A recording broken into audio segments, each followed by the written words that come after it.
Hey everybody, what's up? It's your girl BeeSparrow, Buzzz Tweet Talk Radio. How y'all doing today?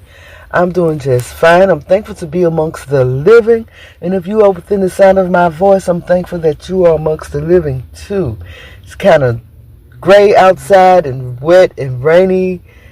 The sun tried to peek through a little bit, but the clouds was like, no, it ain't time yet. Me and my daughter have been planting for the past few days, putting tomatoes in cups. Tomatoes, what else we got? Onions, summer squash, kale, all kinds of stuff we put down.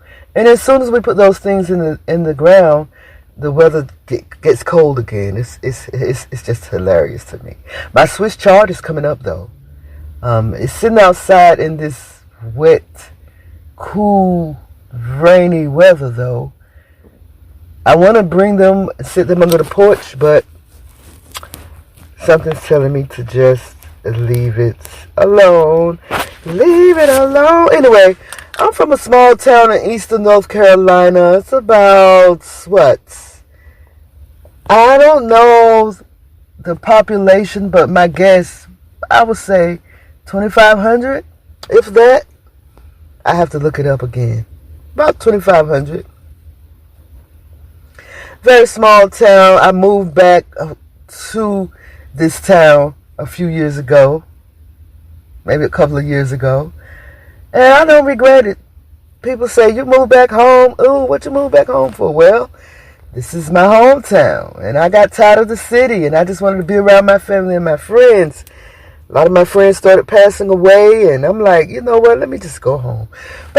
But I talk about this all the time. My daughters moved to North Carolina first. They're not even from North Carolina. They used to visit during the summer, my little hometown. But my youngest daughter moved to the Raleigh-Durham area first, Raleigh-Durham. And then my oldest daughter moved to Greenville. And then my parents moved here back to Kinston. And then my brothers moved back. So I'm like, why not? But now me and my daughter and my husband are here in Kinston with my parents and my brother. My oldest brother passed away, unfortunately, about 4 or 5 years ago. So it's just me, my oldest daughter, my brother, and my parents. And my youngest daughter is still in the Durham area. But anyway, I just went through all my family history because this article that I'm about to read is from my hometown. And every now and then, I do forget to read things that are happening in my hometown, but every now and then I find a good article. This one is unfortunate, but it's funny. You'll see what I'm talking about. Let me go fetch my article. I'll be right back. Okay.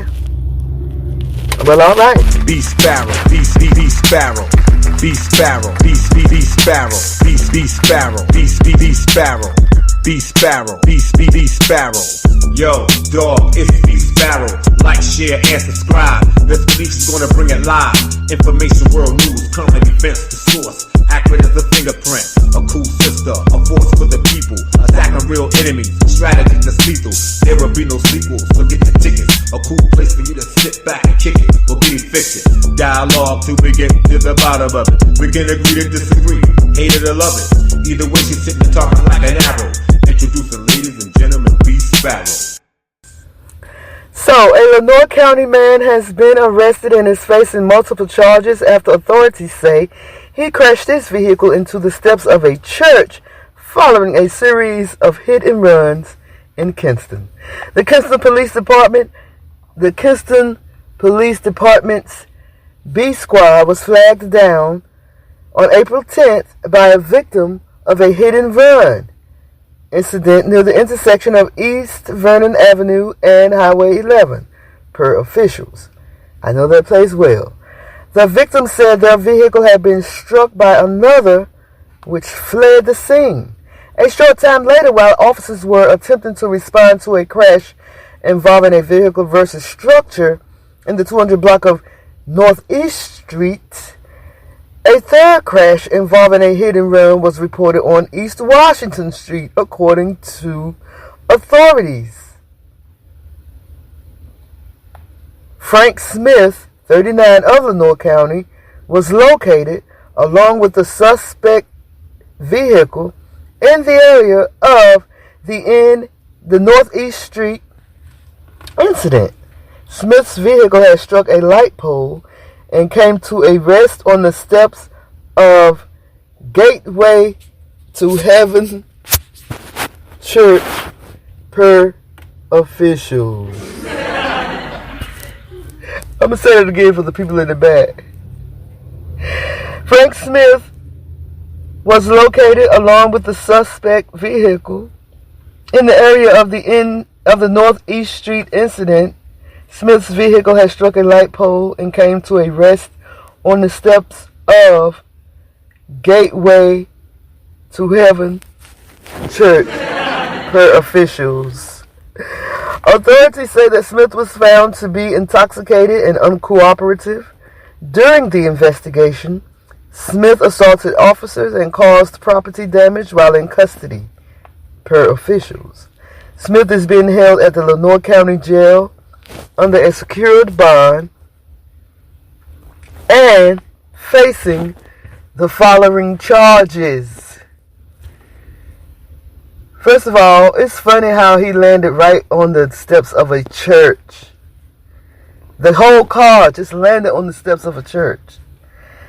Maybe that's telling him something. He was charged with 3 counts of felony assault on a law enforcement officer. Lord, he tried to fight the police officer. He was drunk and tried to fight the police officer. 2 counts of hit and run, driving while impaired, felony malicious conduct by a prisoner, injury to real property, and resisting a police officer. Now, he was just out there acting a mess. Acting a mess. What is wrong with my fellow Kingstonians? We are losing our everlasting minds, like this other article. According to ABC News 12, a Kingston woman charged with stealing from yard sale, jewelry, and toys among recovered items. This lady went to a yard sale to steal stuff. The Lenoir County Sheriff's Office charged a Kingston woman with 2 misdemeanors related to stealing items from a yard sale on the 2500 block of US 258 South. Officials say on Tuesday, March 18th, Jessica Browning, 36, was charged with 2 misdemeanors, larceny, and possession of stolen property. She was accused of stealing a box that contained jewelry, a teddy bear, bedroom slippers, and a black polo box from a yard sale. Browning allegedly stole the box and then fled to a neighboring residence. The LCSO deputies went to the house where Browning entered and spoke with a family member who identified Browning as the suspect. Then the family member told deputies Browning had stolen the items and fled the residence in a vehicle, leaving some of the stolen property behind.